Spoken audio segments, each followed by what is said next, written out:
buenos días amigos y amigas, estamos al lunes 4 de abril del año 2022, son ya las 8 de la mañana con 40 minutos en realidad de este día lunes. Estamos aquí transmitiendo en vivo y en directo desde la librería y editorial Nación, desde los estudios de Nación, Librería y Editorial, y comenzamos con esta serie de programas que hemos decidido intitular El pez en el agua. En realidad, una breve transmisión en vivo, un programa que va a ir con ustedes cada lunes, en el cual vamos a hablar sobre un libro, pero vamos a hacer un análisis. Vamos a hablar de la realidad actual boliviana, sirviéndonos o valiéndonos de un libro.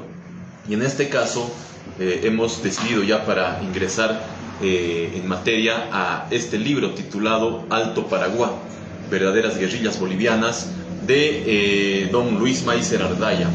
Este es un libro raro en realidad, no es muy conocido, pero es una publicación importante que se ha editado y ha salido a la luz el año 2008. Es un libro importante del que hemos querido hablar y con el que hemos querido iniciar precisamente nuestro programa, El pez en el agua, porque nos sentimos además verdaderamente como un pez en el agua, entre los libros, en una biblioteca, en una librería como la que estamos actualmente. En este momento transmitiendo en vivo, llegamos a ustedes gracias a Nación, Librería Editorial, que está en Oruro, Bolivia, y es como el pez en el agua, nos sentimos como el pez en el agua. No es el título del programa, por si acaso, una copia, como bien se podría pensar, del libro que tiene el mismo título de Mario Vargas Llosa, El pez en el agua, que es su autobiografía, no, sino es un título que surgió espontáneo.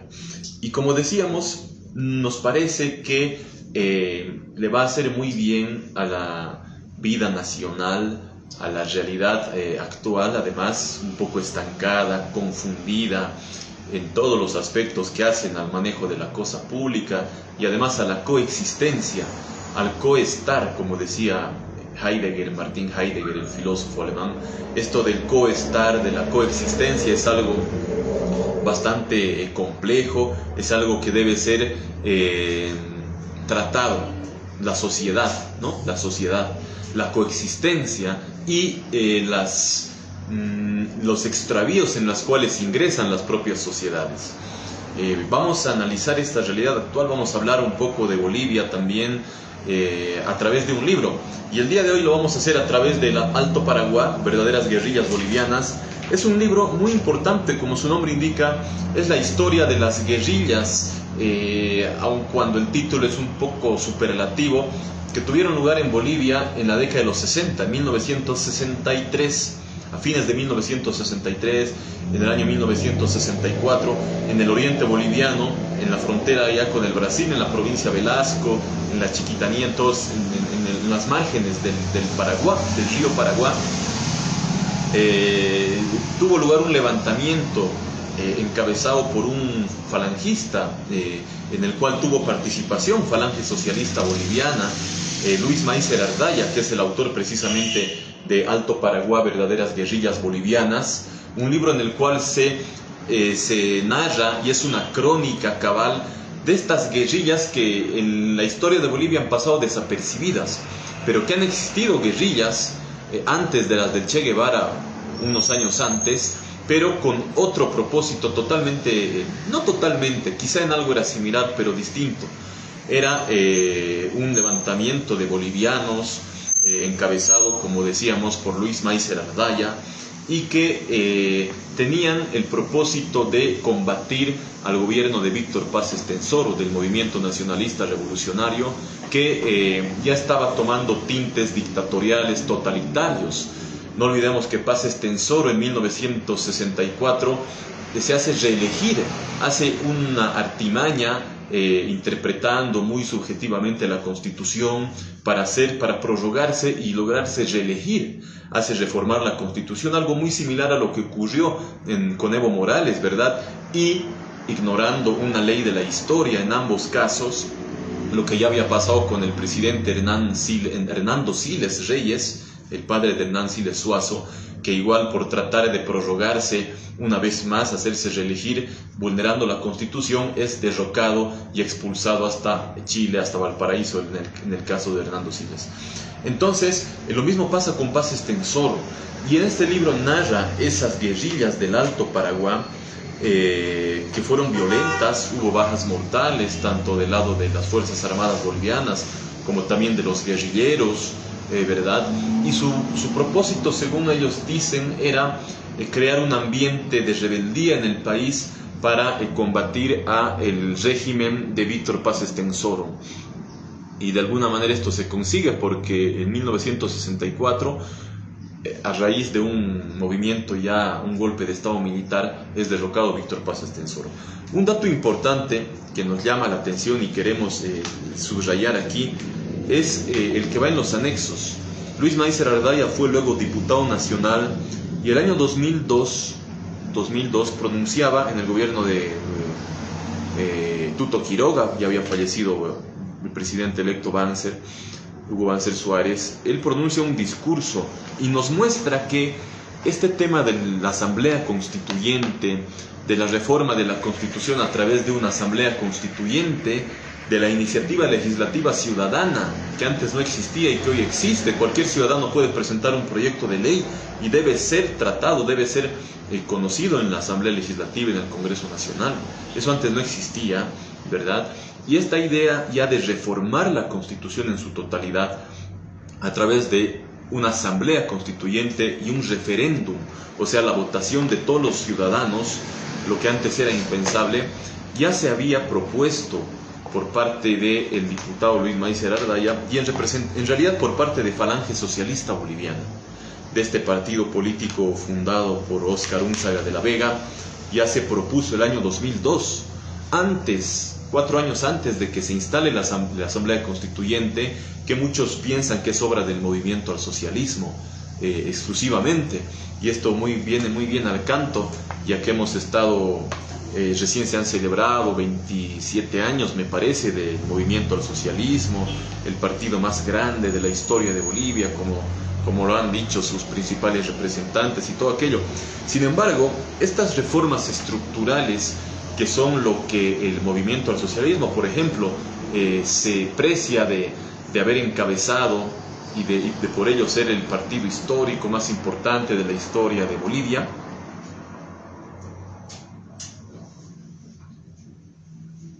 son asuntos que ya se los había planteado antes. Por ejemplo, por Falange Socialista Boliviana, por este partido fundado por Óscar Únzaga de la Vega, un partido histórico muy importante en Bolivia, que literalmente proponía hacer una reforma, una asamblea constituyente en Bolivia, que era necesario porque ya habían pasado bastantes años de la Constitución de 1967 y que había que reformar muchas cosas. Y eso, decían ellos, no se lo podía hacer como se pretendía por entonces en el Congreso Nacional, en el gobierno de Jorge Quiroga Ramírez, de Tuto Quiroga, hacerlo mediante una simple ley de la Asamblea del Congreso Nacional. Ellos decían no, y literalmente decía así Luis Maízer Ardaya: ahora debe participar todo el pueblo, se debe elegir a constituyentes, no puede ser un poder constituido como es el Congreso, que haga una asamblea constituyente, que se convierta en un poder constituyente. Se debe elegir a nuevos asambleístas constituyentes, decía él, y hacer una nueva constitución política del Estado con una asamblea constituyente, e implantar la iniciativa legislativa ciudadana, por ejemplo, y muchas otras reformas más, además de la elección de prefectos, consejeros departamentales, alcaldes, concejales municipales, todo mediante voto popular directo. Eso decía Luis Maízer Ardaya, ¿no es cierto? Por ejemplo, uno de sus párrafos señala, y doy lectura: claro que para completar la demagogia nos dicen que el proyecto de nueva constitución será sometido a referéndum constitucional, o sea que se le pedirá al pueblo que vote en forma conjunta por lo bueno y por lo malo. Se nos hará votar en fardo cerrado por un paquete de reformas que puede contemplar desde la segunda vuelta electoral hasta la eliminación del cinturón de seguridad. Eso decía. que se quería ya hacer una reforma de la Constitución el año 2002, pero simplemente desde el Congreso, y que se iba a poner en votación, se intentaba todo en uno, se reforma o no se reforma, ¿verdad? Algo similar a lo que se quiso hacer después.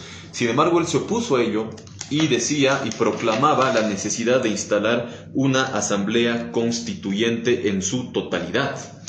Dice, por ejemplo, en otro de sus párrafos: desde hace más de 3 años venimos propugnando el cambio de la actual constitución política del Estado, y debemos decirlo sin tapujos y sin dobleces. Nosotros nos inclinamos por una asamblea constituyente, pero una verdadera asamblea constituyente emanada de la voluntad popular del pueblo. Estamos hablando de refundar la patria, de crear la Segunda República, y para que exista una asamblea constituyente es menester devolverle al pueblo su soberanía. Bueno, fue muy importante. Acá se hace una crónica de ese proceso, y quizá son las paradojas de la historia, ¿verdad? Si se hubiera dado una asamblea constituyente de esta manera, desde una iniciativa legislativa, desde el Congreso, como corresponde en un Estado de Derecho, quizás se hubiera ahorrado el país lo que un año después, el 2003, tuvo que vivir, como fue febrero negro, octubre negro, la guerra del gas, toda una situación de anarquía en el país y de guerra civil, en realidad, una convulsión con bajas mortales lamentable que cambió la historia del país, pero que se pudo haber hecho desde los canales constitucionales y legales como es el Congreso Nacional. A veces, cuando no se hace eco estas propuestas, surgen las medidas de hecho, pero bueno, sabemos que lo del año 2003, en realidad, esas banderas, entre comillas, de Asamblea Constituyente para convulsionar el país, eran simplemente eso, meras banderas sin sentido en realidad. Era un propósito subversivo, como pudimos nosotros obtener información en un reportaje que publicamos en nuestro semanario Nación, con injerencia de Venezuela, ya la Venezuela de Hugo Chávez, con un financiamiento del propio Muammar Gaddafi, el dictador libio, que dio $50,000 o más a Evo Morales para convulsionar el país, y otras cosas que se hicieron, marchas. Y al decir convulsionar el país por parte de Evo Morales, me refiero a las sucesivas marchas de protesta violentas que cada vez tomaban tintes más violentos, supuestamente con el recurso manido de la Asamblea Constituyente, pero que no era tal, era sino el propósito de tumbar un orden constitucional que había en Bolivia, ya que no habían podido. Recordemos que había perdido las elecciones del año 2002 ante Gonzalo Sánchez de Lozada, Evo Morales, y entonces, por ejemplo, en una entrevista con el comandante del ejército, general Juan Belis Herrera, en la cárcel de Sucre para nuestro semanario Nación el año 2015, nos refirió que con informes de inteligencia ellos tenían datos concretos de que había un plan subversivo. Al haber perdido las elecciones el año 2012, Evo Morales y el movimiento al socialismo iban a lanzarse a la subversión. Incluso había el plan de asesinar al presidente Sánchez de Lozada y hasta de colgarlo de un farol en la Plaza Murillo, como se hiciera con Gualberto Villarroel. Ese plan existía, nos decía él, con informes de inteligencia, nos daban nombres incluso de gente que estaba comprometida, por ejemplo el agregado militar de Venezuela, un coronel de apellido Barreto, que estaba comprometido, nos dice, en este movimiento subversivo, y bueno, lo demás. Este libro nos hace referencia a esos años turbulentos que vivió el país, a esta historia de rebeldía, pero también de dignidad que tuvo Bolivia, y está plagado de frases de Óscar Únzaga de la Vega. Por ejemplo, una que dice acá: el hombre en servicio de la patria y la patria bajo el signo de Dios. Son frases, sentencias que tenía Únzaga de la Vega y que en los principales capítulos se hace una referencia. En otra dice, por ejemplo: el amor a la patria puede obrar todos los milagros, porque transforma nuestras miserias en grandezas y nuestras propias debilidades en fuerzas invencibles. Además, tiene una serie de fotos y de fichas personales de los personajes que actuaron en estas guerrillas del Alto Paraguay, y uno de ellos es Carlos Valverde Barberí. Carlos Valverde Barberí, que también era militante de Falange Socialista Boliviana, antes era del Partido Comunista, es el padre de Carlos Valverde Bravo, el periodista que actualmente está en vigencia. Y Carlos Valverde Barberí falleció ya hace algunos años atrás. Como saben algunos, Carlos Valverde Barberí luego, en los últimos años de su vida, propugnó la independencia de Santa Cruz, ¿no? Él se refería a La Paz con el nombre de Bolivia y al occidente con el nombre de Bolivia, ¿no? Estando en Santa Cruz, él decía allá en Bolivia al referirse al occidente boliviano. Bueno, una persona realmente contradictoria, porque había militado en Falange Socialista Boliviana, un partido nacionalista que propugnaba el patriotismo más elevado y todo aquello, y en ese partido había labrado toda su vida y su éxito político al ser senador por Falange Socialista Boliviana en la época de Barrientos, al ser ministro de Estado del general Banzer, precisamente como miembro de Falange Socialista Boliviana, ya que el de Banzer fue un gobierno entre las Fuerzas Armadas, Falange Socialista Boliviana y el Movimiento Nacionalista Revolucionario en un comienzo, ¿verdad? Luego se desecharía todas esas sus prédicas patrióticas, nacionalistas, y se decantaría porque Bolivia es un absurdo más o menos, ¿no? Hay una ficha muy interesante sobre él, que dice, había una rivalidad entre el autor de este libro, Luis Maizer Ardaya, no una rivalidad, sino una oposición radical, ¿no? Entre ambos. Y Luis Maizer abrazaba siempre la causa nacionalista.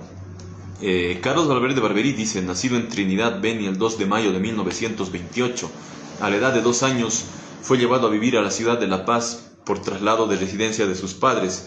Por consiguiente, Carlos se crió en la sede de gobierno. Soy un cruceño nacido en Trinidad, aseguraba. Viví allí hasta mis 2 años y luego me fui con mi familia a Bolivia, se refiere a La Paz, que personalmente detesta. El Deber, página E5 del 16 de noviembre de 2007. Ingresó al Colegio Militar de Irpavi, de donde fue despedido por su vocación terrorista e inclinación marxista, así como por deficiente calidad de estudios. Su padre, buscando alejarlo del grupo de jóvenes con los cuales compartía su accionar, lo mandó a Río de Janeiro a estudiar farmacia, donde egresó como farmacéutico. De regreso a Bolivia incursionó activamente en política en las filas del Partido Comunista, en cuya representación candidateó a diputado por la provincia de Valle Grande, sufriendo un rotundo fracaso. Participó de las luchas cívicas cruceñas. Se postuló a la presidencia de la Unión Juvenil Cruceñista, que había sido fundada por un grupo de jóvenes cruceños. En su contendor, el capitán retirado del ejército José Pepe Gil Reyes lo derrotó con una aplastante mayoría de apoyo de la juventud, con el 95% de votos frente al escaso 5% que obtuvo.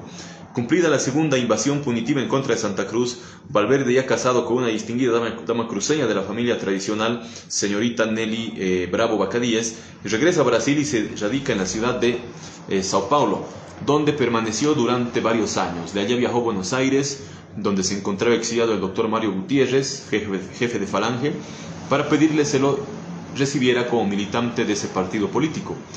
Durante la segunda quincena de agosto de 1964, Valverde llega a la zona del Alto Paraguay, norte de la provincia de Velasco, y pide al organizador y jefe Luis Maizer Ardaya su participación en las guerrillas, cuando ya había sido derrotada la policía del régimen y la intervención norteamericana. Maizer lo lleva a Bajo Paraguay y le da el mando de un grupo para que actuara en el sector terrestre de Porvenir hasta Remanso, Río y Tenes, y sale al exilio al Brasil. Ya como militante falangista llega a ser senador y diputado, así como ministro de Salud en el gobierno del entonces coronel Hugo Banzer Suárez. Posteriormente se retira de la Falange. Valverde ha sido un hombre extremadamente ambicioso y ávido de figuración, muy frío, desprovisto de sentimientos humanos y consecuencia de amistad, arrojado y ejecutivo. Para conseguir sus ambiciones no tenía límites en utilizar cualquier medio y usar a las personas que le seguían. Eso es lo que dice Luis Maizer Ardaya de Carlos Valverde, que también participó de Carlos Valverde Barberí en las guerrillas del Alto Paraguay. Para concluir, amigos y amigas, este libro además tiene El canto a la juventud, aquel poema escrito por Óscar Unzaga de la Vega, ¿no es cierto? Un canto de juventud, un poema muy bonito, muy bueno en realidad, ¿no es cierto? Es muy interesante. Nos despedimos con un párrafo de este poema que dice: Cuanto más duro el trance, más fuerte el alma. Si el destino te es cruel, vence al destino. Si vacila tu fe y temes proseguir, quema tus naves, que nada te detenga. El canto a la juventud es un gran poema y largo, además voluminoso, escrito por Óscar Unzaga de la Vega. Alto Paraguay, verdaderas guerrillas bolivianas, un libro que está en este nuestro mar de libros y que contribuye a hacernos sentir como un pez en el agua. Muchas gracias, amigos y amigas, y hasta el próximo lunes a las 8:30 de la mañana. Les saludo Henry Pablo Ríos Alborta. Hay algo importante, llegamos a ustedes gracias al auspicio de la librería y editorial Nación, que ha reabierto sus puertas en Oruro. Estamos en la avenida Villarroel, entre Potosí y Pagador. Atendemos de lunes a viernes de 8 de la mañana a 12:30 y de 2 de la tarde a 19:30 horas. Asimismo los sábados de 8 de la mañana a 1 de la tarde. Es una librería especializada en temas nacionales. Además está aquí la nueva edición de nuestro libro del Loa al Paposo, nuestra cuestión con Chile.